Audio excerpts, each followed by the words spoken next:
Marcus? Marcus! Yeah? What is it? Have you got any of those wheat beers, Marcus? Yeah, I do actually. Funny you say that. I'm doing this Witbier wheat beer called Blanca, and it's from Jolly Pumpkin Artisan Ales. Let's get a pour on.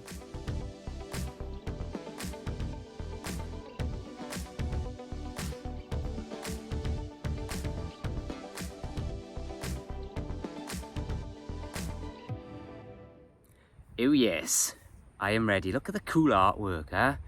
This is from Michigan actually, so it's MI as they call it. So I'm excited. I haven't done a wheat beer in a while.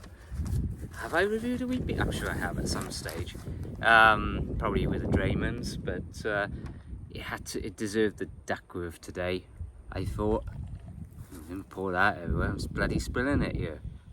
Excuse the wind and the weather. It's kind of windy and it's been a little showery, not much. I think we're going to get more tomorrow, but it's got a bit of fizz on it, this one. I'm excited because this brewery, oh shit, I'm spilling it on my Vans. This brewery actually does a lot of farmhouse ales and sours, so I'm anticipating that style. Kind of reminds me, cool name as well, isn't it? Jolly Pumpkin Artisan Ales, and I love their logo.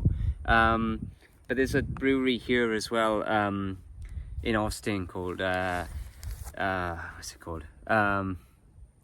Bloody hell, I've forgotten, haven't I? Jester King. There you go. It came to me in the end. I haven't been in a while, but they kind of do these kind of stylish style ones as well. So let's just get a taste and pour. It's meant to have coriander and I believe coriander and orange peel.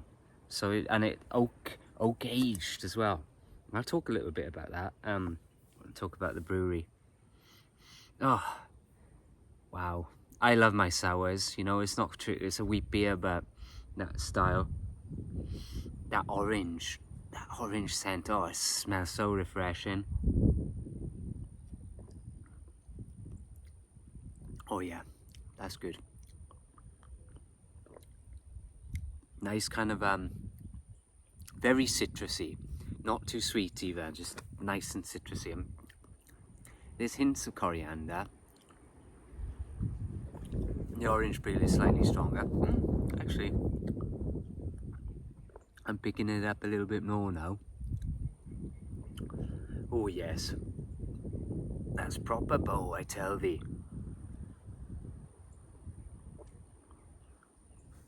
Sorry, I'm indulging a little. Yeah, it's good. And you know, I mentioned I might do a review in the hill country. We were up there this weekend in Dripping Springs, but we mostly at this distillery for the good wife's birthday celebration, so we weren't really there much. Desert Door Distillery, so I didn't have much beer really.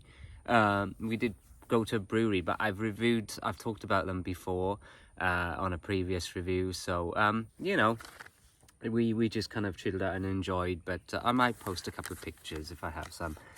So, but anyway, it was all about the distillery and the tequila type drinks and ranch water and that kind of thing. Not my style, but they did have some good food.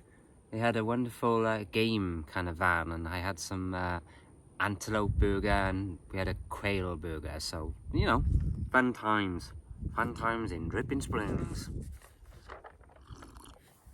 Anyway, back to this wonderful brewery. I'm enjoying that. That is nice. So they're based out of Jolly Pumpkin Artisan Ales.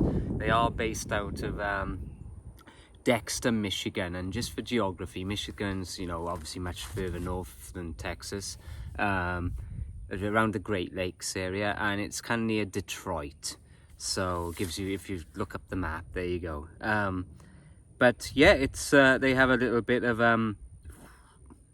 I won't say a slogan, but so every step of the process at Jolly Pumpkin Artisan Ales is carefully considered to bring about the most complex and refined beers imaginable.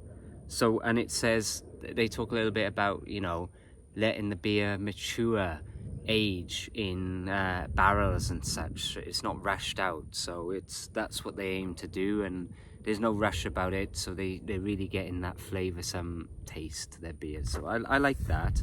Hence, it's aged in oak, as it said, so I'm guessing an oak barrel.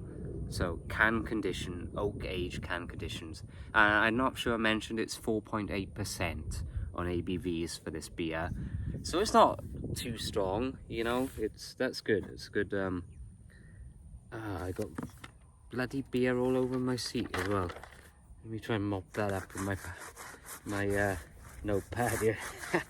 But yeah, it's sounds good. I'd love to visit there. I know it's a bit out of my way, but yeah, I'm glad this beer was found for me. So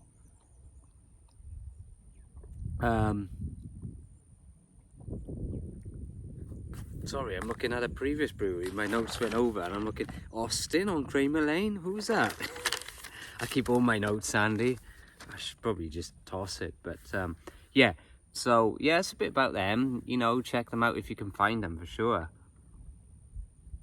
There are a few other beers that they do, which I will list.